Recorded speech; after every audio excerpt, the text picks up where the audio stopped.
Gusto ko lang magpasalamat sa inyo dahil, ayan, naka-reach na po tayo ng 350,000 followers sa Facebook. Ayan po guys, oh.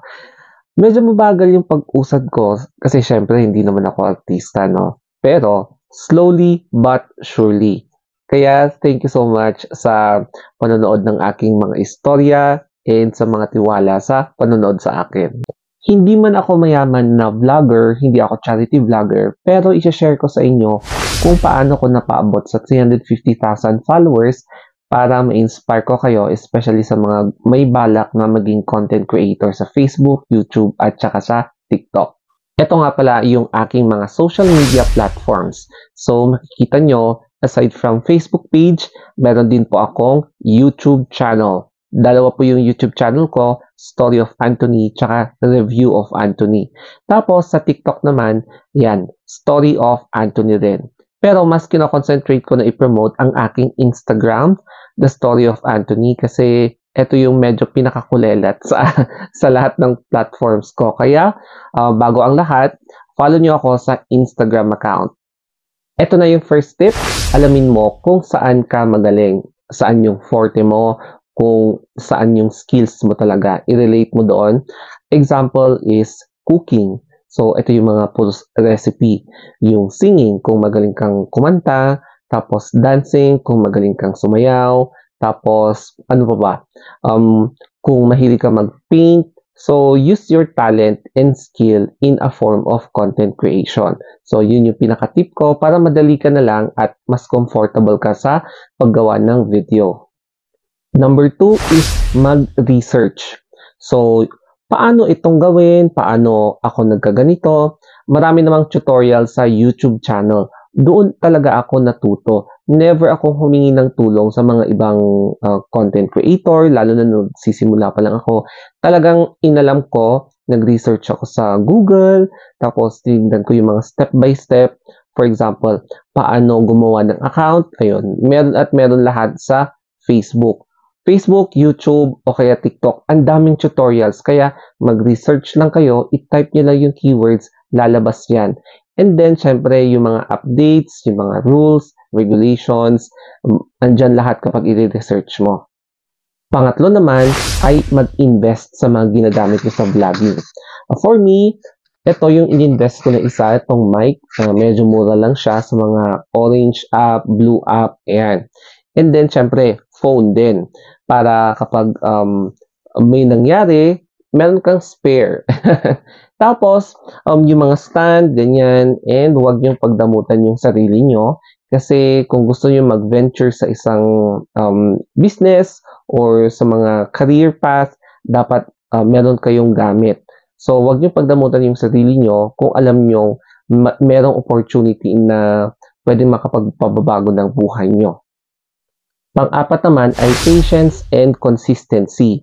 Kasi kapag ginawa mo ng routine ang pagbablog, gumagawa ka ng video and then ina-upload mo every day or every other day, at least meron ng parang systematic na way or organized way para sa ginagawa mong content, no? So, being patient means hindi ka nagsasawa, hindi ka nag-give up. So, continuous lang every day. Kahit na ang daming discouragements, ang daming bashings, ang daming mga scammer, andito ka pa rin na pinupursige mo talaga yung pag-content creation mo. Number 5, maging updated ka sa mga community guidelines. Tapos alamin mo kung bakit na-restrict yung channel mo, page mo, or video mo. Kailangan mo tanggalin yung mga videos mo na kahit na million yung views niya, importante na alisin mo yon kaysa magkaroon pa ng problema yung the whole page mo. Kasi everyday nagkakaroon ng bagong updates ang Facebook, siguro TikTok, pati YouTube regarding sa mga additional na laws na kine-create sa iba't ibang social media platforms. Kaya importante talaga na maging updated ka para maiwasan mo na ma-violate. And yun yung isang reason kung bakit marami nag-give up na content creation kasi hindi nila ma-solve kung ano yung mga na-violate nila. Kaya dapat maging updated and then, again, mag-research. Hindi ko nga pala nabanggit about tungkol sa pera. It's because hindi recommendable na ang reason mo kung bakit ka nag-vlog ay kikita ng pera sa pagbablog. Although yes, may pera nga sa pagbablog, pero hindi magandang motivational reason ang pera kung bakit ka nagbablog. Kahit na sabihin mong for practicality, kapit sa patalim, wala ka ng ibang choice, pero kapag hindi mo talaga bet yung pagbablog at dahil lang sa pera, 98% hindi ka magtatagumpay. Alam nyo ba, yung story time na i-share ko dito is 5 years ago, ang dami kong kasabayan na content creators din. Pero after 5 years at ngayon, siguro isa or dalawa lang yung talagang natira talaga. Most of them, 98%, naghanap na talaga ng main source of income nila, naghanap talaga ng trabaho, nagkaroon ng business, pero madalang na sila nag-vlog. So, that's the sad reality kapag pera lang talaga ang reason mo kung bakit ka nag-vlog, and hindi recommendable yung reason na yun. Ang mas maganda talaga, alamin mo kung ano yung forte mo hanggang sa comfortable ka na talaga na nag-vlog. So, quality first or sharing your stories first, money comes later kapag nagustuhan nila yung mga contents mo. At eto pa, in my own experience, I prefer working alone, vlogging alone, na hindi ako nakikijoin sa mga ibang groups. Why? Siguro tataasan niyo ako ng kilay dito or magagalit ka sa akin. Ang pinaka na-observe ko kasi nung sinubukan kong sumali sa mga groups ay the toxic Filipino culture na crab mentality, na naghihilaan kayo pababa, tapos ang lakas ng inggit factor. Tapos meron pang mga manipulative na members ng group, especially sa mga ibang founders ng group, mga ganon. So, hindi ako naging comfortable. Silent member lang ako, pero ayoko talagang nakikijoin. So, mas comfortable ako na mag-isa ako, at least walang mga control kineme. Hindi ko lang alam kung ako lang yon, pero i-try nyo rin sumali sa mga groups. Then, kapag hindi kayo naging comfortable, then pwede naman kayong umalis. So, that's my experience, and choose to be happy, stay away from negative na people, tsaka it depends naman, it's a case-to-case basis kung saan ka mas comfortable. So, eto lang yung para sa akin.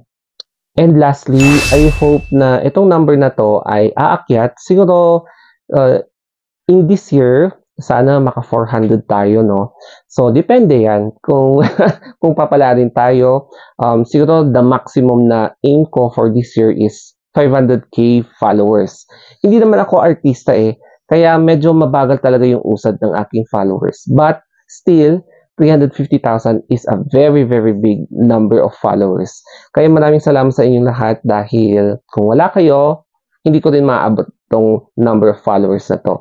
And syempre naman, no, yung other social media accounts ko, hindi ko rin to ma-reach kung hindi dahil din sa iyo. So, ang target ko din sa TikTok ko is going to 200k at least within this year. Ang hirap kaya magpataas din sa TikTok. Mas lalong-lalo na sa YouTube, no? So, I have currently 75,000 subscribers sa Channel 1 and another 70 plus sa Channel 2. Ang hirap maging 100k para sana makuha ko yung silver button, no? Pero let us see. So, I am very thankful kung ano man yung andito ngayon.